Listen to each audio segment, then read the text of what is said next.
Bonjour les amis, j'espère que vous allez bien.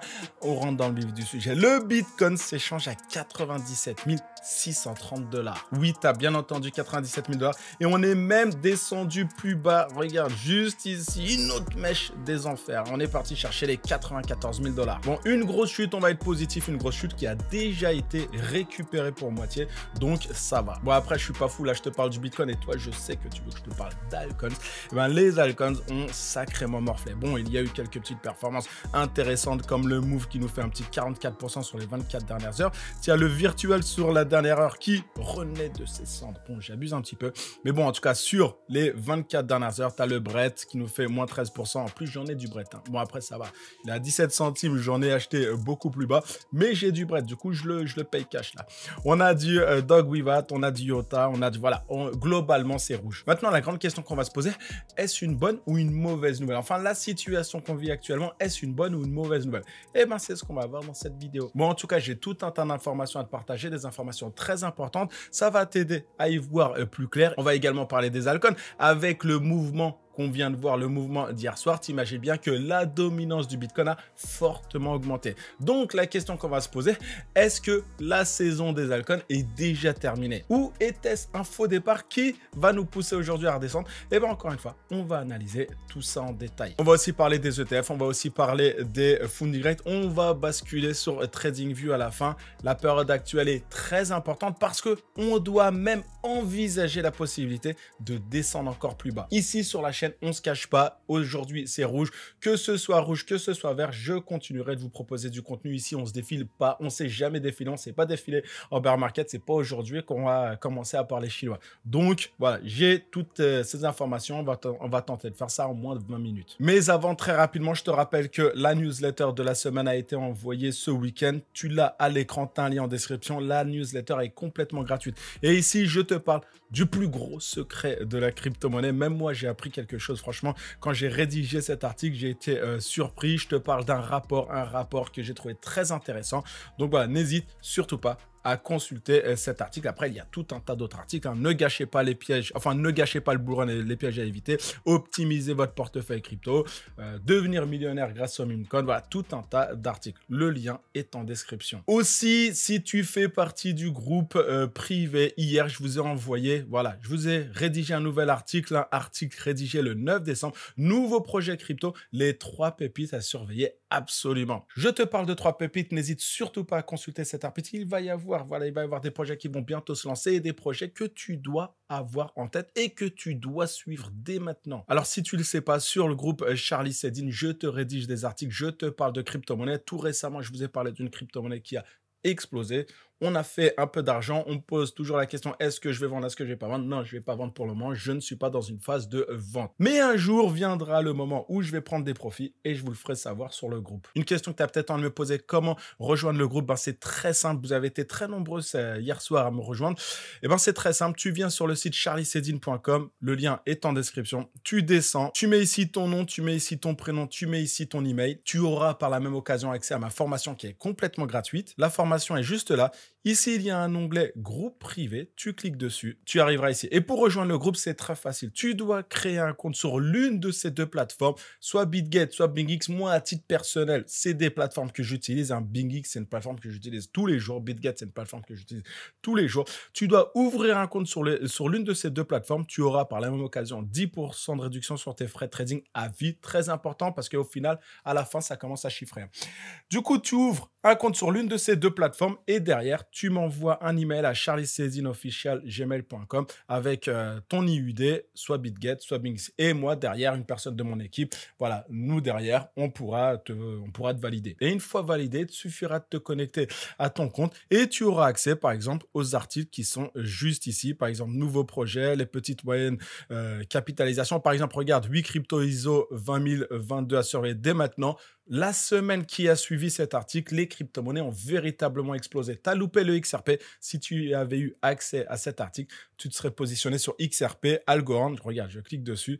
Regarde, on avait parlé du XRP, Cardano, Stellar, HBAR, IOTA, XDC Network, Quant, Algorand. Elles ont toutes explosé sur le mois de novembre. Donc voilà, n'hésite surtout pas à nous rejoindre. On peut commencer. Maintenant, on va commencer. Et on va commencer par les ETF. Où nous en sommes? Il y a eu quelques achats. Il y a eu pour presque un demi-milliard d'achats, 479, on n'est plus à ça près. Au moment où je fais la vidéo, en tout cas, il y a eu pour 479 millions de dollars. BlackRock a massivement investi. Ils ont déjà acheté davantage, mais ils ont quand même bien acheté presque 400 millions. Il y a Fidelity, 175 millions. Et il y a eu quelques petites sorties, mais des sorties insignifiantes comparées aux entrées sur le marché. Au final, ça reste globalement positif. Et sur ETH, je trouve que c'est encore plus positif. Pourquoi? Ils ont encore acheté, souvenez-vous, je vous montrais ces entrées il y a quelques semaines, on n'avait globalement rien d'intéressant. Aujourd'hui, voilà, ils achètent de plus en plus et rien que BlackRock a acheté pour 155 millions de dollars. Très, très intéressant. Ça veut dire quoi? Le signal, c'est lequel? Ça veut dire qu'il y a à nouveau de l'intérêt pour ETH. Et donc, se positionner sur ETH ou holder ces ETH, ça peut avoir du sens dans la période actuelle. Pourquoi? Tout simplement parce qu'aujourd'hui, après le Bitcoin, les fonds traditionnels s'intéressent de plus en plus à la deuxième crypto-monnaie du marché. Et on a vu ce que ça a donné avec le Bitcoin. Aujourd'hui, les fonds traditionnels ont un véritable impact sur le marché des crypto-monnaies. Donc, voir les fonds d'investissement accumuler de l'ETH encore et encore, pour moi, c'est un signal hyper bullish. Et pour appuyer un petit peu ce que je dis, on va revenir à la base. La base, le chemin de la alt season. Le chemin de la alt season, c'est quelque chose que vous avez vu encore et encore. Je vous l'ai présenté plusieurs fois sur la chaîne. D'autres chaînes vous l'ont présenté.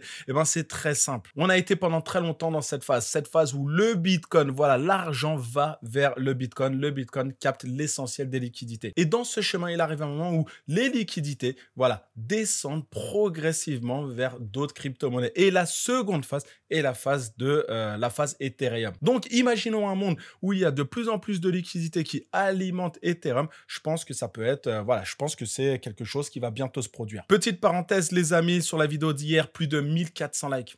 Très simple, merci énormément. 1400 personnes, moi c'est un truc de fou quand je me rends compte, quand je vois qu'il y a plus de 1400 personnes qui ont liké une vidéo que je vous ai proposée. Moi ça me fait vraiment, vraiment kiffer. Presque 15 000 personnes ont vu la vidéo, franchement, moi c'est un régal. Vous me donnez de la force et c'est pour cette raison que je vous lâcherai pas. On va continuer, même si c'est rouge comme ça, on va continuer de vous proposer du contenu. Vous pouvez compter sur moi. Bear Market, j'étais là. Bull Run, je serai là. Voilà, quand c'est rouge, je serai là. Quand c'est vert, je suis là. Voilà, vous avez compris comment je fonctionne. Voilà, même si voilà, j'aurais aimé être là tous les jours avec d'excellentes nouvelles, etc., etc. Bon, malheureusement, c'est pas possible. C'est le marché des crypto-monnaies et on sait exactement comment ça fonctionne. Mais en tout cas, merci énormément. On va poursuivre avec la liquidation heatmap. Vous savez ce que j'en pense. Voilà, heatmap que j'aime beaucoup parce qu'elle nous permet d'interpréter tout un tas de choses. Elle nous permet de mieux comprendre la situation. Alors, comme je l'ai dit dans la vidéo d'hier, les market makers jouent un rôle clé dans le marché. Leur objectif, c'est lequel? Leur objectif principal, c'est de ramener de la liquidité dans le marché. Et pour atteindre cet objectif, qu'est-ce qu'ils font? Ils provoquent des liquidations, c'est-à-dire ils forcent les traders à quitter leur position. Et d'ailleurs, hier sur Twitter, je vous avais dit quoi? Je vous avais dit qu'au cours des 24 dernières heures, plus de 1,5 milliard de dollars de positions ont été liquidées. 1,5 milliard de dollars, c'est énorme. Et pourquoi pour faire ça un tel montant? Pourquoi un montant aussi énorme? 1,5 milliard de dollars. Ça se résume en un mot. L'avidité. L'avidité. Les gens veulent toujours faire plus d'argent. Encore et encore plus d'argent. Et ce qui est fou, c'est que la majeure partie des liquidations, elles ne concernent pas le Bitcoin, elles concernent les altcoins. Et c'est pour cette raison qu'on a beaucoup plus de rouge aujourd'hui sur les alts que sur le Bitcoin. Et pourquoi, encore une fois? L'avidité. Il y a tout un tas de personnes qui ont augmenté leur levier, qui ont emprunté de l'argent aux plateformes pour gagner encore plus d'argent. Et en gros, pour faire ça, elles ont pris encore plus de risques. Mais malheureusement, lorsqu'il y a une correction, toutes ces positions surendettées sont liquidées, ce qui entraîne derrière une cascade de ventes. Puis après, il y a une deuxième raison qui explique que les altcoins ont davantage souffert que le Bitcoin. C'est très simple, c'est le FOMO. Je m'explique. Il y a tout un tas de nouveaux investisseurs qui sont arrivés sur le marché après l'élection de Donald Trump. Ces investisseurs, ils n'ont pas l'expérience des précédents cycles ou même ces investisseurs, on ne va pas parler de cycle, n'ont pas l'expérience des derniers mois. Et donc, qu'est-ce qui s'est passé? Tous ces investisseurs, ils sont rentrés dans la précipitation sur le marché. Qu'est-ce qui s'est passé derrière? Ils ont vu leur crypto-monnaie corriger. Ils ont vu pour la première fois du rouge. Et qu'est-ce qui s'est passé derrière? Eh ben, ils ont paniqué, ils ont vendu, ce qui a malheureusement aggravé la situation. Bon, je reviens à MindMap. Qu'est-ce qu'on observe? Eh ben, c'est assez évident. On observe un très gros bloc de liquidité au-dessus et en dessous de nous. Et pour faire très simple, ça signifie quoi? Eh ben, ça signifie que le marché risque d'être poussé dans une direction spécifique. Et regardez hier, lorsque le niveau des 98 700 $ a cassé, qu'est-ce qui s'est passé? Le marché, il est parti à la chasse aux liquidations. D'abord à 97 900, c'est ce que je vous avais dit hier, il y avait pour 416 millions de dollars. Je vais zoomer, ça va être un peu mieux. 97 400 $, liquidation leverage 357 millions de dollars. Après, on a encore eu à 97 250, quasiment 300 millions de dollars. Ici, on a eu 254 millions de dollars. Ici, 367 millions de dollars. Bon, vous avez compris. Quasiment toutes les 50 $, il y avait 300, 400 millions de dollars de liquidés. Donc, ça a entraîné une forte baisse. Et il y a tout un tas de traders qui ont pris des positions longues. Mais comme je l'avais dit il y a quelques jours, je vous avais dit qu'il fallait peut-être attendre. Pourquoi? Parce qu'en présence d'une mèche comme celle que vous avez juste ici, cette mèche, elle nous dit quoi? Elle nous dit que les market makers savent qu'il y a beaucoup de liquidités en dessous. Hier avec le mouvement d'hier soir, ils sont allés chercher cette liquidité et ils ont ramené le prix à 94 000 $ pendant la nuit. Et donc, ce qu'il faut retenir là maintenant, c'est qu'une grande quantité de positions short ont été ouvertes à la suite de cette chute. Tu le vois très bien juste ici. Pour rappel, ce qu'il y a au-dessus, c'est les shorts. Ce qu'il y a en dessous, c'est les positions longues. Mais qu'est-ce que je vous ai dit dans la vidéo d'hier? Juste ici, j'ai même choisi le titre avec précaution. Manipulation. Je vous ai rappelé que le lundi est souvent marqué par des faux mouvements sur le Bitcoin. On l'appelle le fake Monday. C'est pas pour rien qu'on l'appelle le fake Monday. Le marché est poussé dans une direction, ce qui, on l'a vu aujourd'hui, ce qui crée la panique. Puis, dès le mardi ou le mercredi, ces mouvements sont souvent annulés et le marché revient à son niveau initial. Et maintenant, regarde ce qui se passe juste au-dessus de nous. Tu le vois comme moi. Au-dessus de nous, une énorme quantité de liquidité short est visible à partir de 100 000 $. Toute cette zone-là, c'est que des shorts. Et donc maintenant, on trade autour des 97 000 $. Donc, pas de panique, ça reste raisonnable. Mais si les marchés ne montent pas une reprise vers le haut, il faudra se préparer à descendre encore plus bas, encore un cran plus bas pour combler la mèche basse et laisser les bears pousser davantage. Et de toute façon, ce que je te dis là, on va l'analyser juste après sur TradingView. On va poursuivre avec la Alcon Season 65. Ah là, ça me pique de vous montrer ça à 65. Mais on montre. Je vous ai dit, on ne parle pas chinois sur la chaîne, on se dit absolument tout.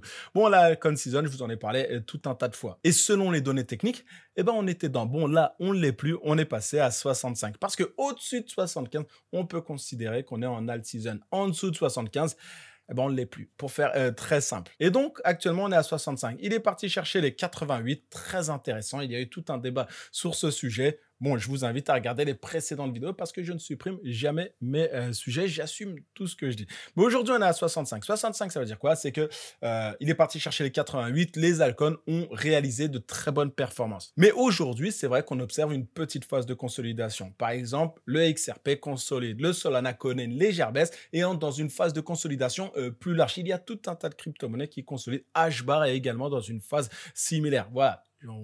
Tu peux aller sur le CoinMarketCap, tu verras qu'il y a tout un tas de crypto-monnaies qui aujourd'hui consolident. La question qu'on va se poser maintenant, c'est est-ce la fin de la saison des Alcons? Encore une fois, je vais me positionner parce que j'ai pas peur. Non, pas du tout. Je ne pense pas. Pourquoi?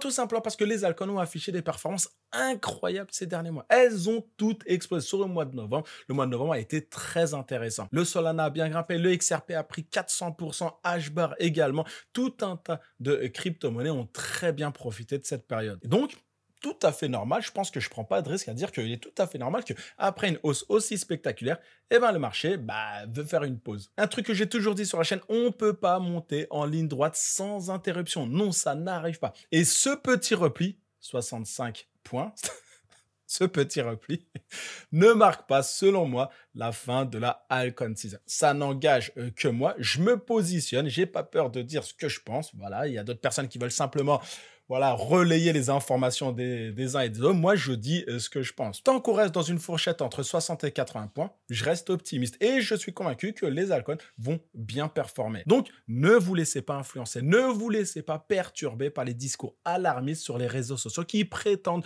que la saison des Alcon est terminée, que la dominance du Bitcoin repart à la hausse et qu'il faut tout vendre dès aujourd'hui. Personnellement, voilà, à titre personnel, je ne suis pas dans cette phase-là. Je ne compte pas vendre pour le moment. Et pourquoi? Eh bien, tout simplement parce que je crois que des crypto-monnaies comme Bitten sera à 591 $, Render à quasiment 9 $, le FET à 1,79 $, AV très intéressant, le Caspa à 16 centimes, l'OP, vous savez très bien ce que je pense de l'OP, à 2,29 $, Injective, voilà, tout un tas, The Graph, on a quoi? On a Jasmicon, on a également le BIM, voilà, tout un tas de crypto-monnaies qui, selon moi, ont le potentiel d'aller chercher beaucoup plus haut. Maintenant, le beaucoup plus haut, c'est très bien que je ne suis pas du genre à faire des prédictions x10, x15, x20, je laisse ça aux autres. Mais aller chercher un peu de performance, aller chercher quelques petits multiples, ça, j'en suis convaincu. Donc, pour faire simple, pour l'instant, pas de panique. Ne paniquez pas. C'est une situation qu'on a vue encore et encore et encore. La consolidation, les consolidations en crypto-monnaie sont des étapes naturelles. Et je suis convaincu qu'il y a encore beaucoup d'opportunités à venir sur les altcoins. Donc, s'il vous plaît, restez concentrés. Restez concentrés. Bon, maintenant, parlons des taux de financement. Eh bien, les funding rates, vous le voyez comme moi, sont équilibré, même pour les altcoins. Bon, il y a ici c'est Lena, ok, mais globalement, ça va. Et donc, ce qu'on a vécu cette nuit a nettoyé la heatmap. Et comme je l'ai souvent dit sur la chaîne, dans un bull market, ce genre de mouvement, c'est tout à fait normal. Avoir des corrections de 10, 15, même 20%, il n'y a rien d'anormal, c'est même sain pour le marché. Et donc, vous le voyez comme moi, les positions longues, les positions short sont désormais équilibrées, ce qui ramène le marché dans un état plus stable, plus sain. Et nous, c'est très intéressant. On évolue actuellement autour des 97 000 $, ce qui reste impressionnant compte tenu des récents mouvements. Le Bitcoin a très bien résisté. Et ce rééquilibrage, moi, à titre personnel, je le vois comme un signe positif pour la suite. Donc, ce qu'il faut retenir, ces phases de correction et de rééquilibrage ne doivent pas être perçues comme un danger, mais comme une étape nécessaire pour une reprise solide. Ne perdez pas de vue la dynamique globale, ne perdez pas de vue la direction. Restez concentrés sur vos stratégies à long terme et je vous garantis que vous ferez de l'argent. Maintenant, passons sur TradingView. Je suis en 4 heures. Alors, notre dernière ATH se situe autour des 104 000 $. Récemment, on a connu, voilà, vous l'avez vu, on a connu une importante mèche de liquidation. C'est la phase marquée qui est juste ici sur le graphique. Après, derrière, on a eu une nouvelle baisse. Voilà, vous le voyez comme moi. Et ce que tu peux remarquer, c'est que, malgré cette forte descente de 13 600 $, eh ben, on n'a pas établi de plus bas. Je ne sais pas si je suis clair. On va appeler, en anglais, on va dire ça des lower low. On n'a pas établi de plus bas. Bon, après, c'est vrai que cette chute, elle est marquée, mais elle ne correspond pas à une correction classique. Dans une correction habituelle, le prix descend vers un niveau de support identifiable, comme ça. Elle trouve un appui, bim, puis repart à la hausse. Ici, c'est vrai que c'est un peu différent. On est face à un événement hors cycle, une chasse aux liquidations. J'en ai déjà parlé sur la chaîne, le hunting liquidation. Je crois que j'en ai parlé la semaine dernière. Les market makers, ils cherchent quoi? Eh bien, ils cherchent tout simplement à sortir les traders surendettés. C'est ce que je vous ai dit juste avant, les traders qui utilisent beaucoup trop de leviers. Et c'est pourquoi il faut toujours faire très attention. Les market makers les targetent directement. Et il faut faire attention. Là, on est dans une phase où le marché peut être très intéressant, mais si tu n'es pas en capacité d'honorer un effet de levier, sois gentil avec cet outil. Et donc, qu'est-ce qu'on voit? C'est que notre ligne de tendance haussière, juste ici, elle reste intacte. Ça bouge pas. On a déjà tenu un support autour de 20-26 novembre. Et cette nuit encore, le cours est venu retester cette ligne juste avant de repartir. Et ce point, il est très important. Tant que cette ligne de tendance reste solide, eh ben pour moi, il n'y a pas de problème, c'est rassurant. Mais si à tout hasard, le prix devait redescendre vers 94 800 $, voire légèrement en dessous, autour des 94 000 $, eh ben, ça pourrait compliquer un petit peu les choses. On devra impérativement voir si un support se manifeste à ce niveau. S'il ne se forme pas, ben, malheureusement, le marché risque de revenir remplir complètement la mèche précédente qui est juste ici. Après, quand on regarde de plus près, ben, la grande mèche a déjà été complète à près de 50%. Ça signifie, c'est pas impossible, mais ça signifie qu'il est moins probable de venir la remplir totalement. Généralement, je vous le dis, lorsqu'une mèche a récupéré la moitié, la probabilité de venir la combler totalement devient plus faible, elle diminue. Mais si on perd le support actuel et que les vendeurs prennent le contrôle, il est fort probable qu'on revisite la zone entre 91 500 $ et 90 000 $. Et si ce niveau ne tient pas non plus, eh ben, je préfère vous le dire, ce sera compliqué. On pourrait glisser en dessous des 90 000 $ vers un support majeur entre 86 600 $ et 85 000 $. Et ça reste un scénario possible. On envisage tous les scénarios, mais seulement si les supports actuels ne tiennent pas. Le RSI, je sais que vous aimez bien, il se situe autour des 41 points, ni en survente, ni en surachat. On est plutôt dans le tiers inférieur, donc ok, ça pourrait indiquer une période de stabilisation avant la prochaine jambe haussière. Bon, va falloir suivre tout ça. Moi, à titre personnel, je reste globalement optimiste, mais particulièrement sur long terme, sur des unités de temps plus longues, je reste optimiste, mais de toute façon, je vous tiendrai au courant. Donc, je reviens sur ce que j'ai déjà dit, faites attention à vos positions, faites attention à vos effets de levier, faites attention à tout ça. La situation actuelle est plus ou moins sportive, les guettent les positions sur un DTA. Je vous le dis, actuellement, il y a une véritable chasse aux liquidations, donc faites très attention. La conclusion, pour faire très simple, le marché des crypto-monnaies est imprévisible à court terme, mais à long terme, on connaît encore une fois la direction. C'est une phrase que je vous dis encore et encore. À long terme, je suis très optimiste. Les perspectives restent positives. Et plutôt que de paniquer, restez fidèle à votre stratégie ou adoptez une stratégie. Cette stratégie, elle doit être basée sur la gestion de risque, l'accumulation par étapes et une vision à long terme. On connaît la direction. On connaît la direction. Je pourrais le répéter tous les jours. Et si vous gérez bien cette période, je vous garantis que vous ferez de l'argent. Voilà pour aujourd'hui. Si vous avez appris 2-3 trucs, n'hésitez surtout pas à liker la vidéo, donnez-moi de la force, c'est super important. C'est grâce à vous que j'arrive à me motiver le matin, à vous proposer de plus en plus de contenu, que ce soit sur la chaîne, que ce soit sur Twitter, que ce soit sur le groupe Telegram, que ce soit sur le groupe privé. Voilà, n'hésitez surtout pas à liker la vidéo. En attendant, je vous invite à poursuivre avec la vidéo d'hier. Dans cette vidéo, je te parle essentiellement des market makers, que tu comprennes un peu mieux la situation. Je t'invite à cliquer dessus. Tu me diras ce que tu en penses. Prends soin de toi et à demain.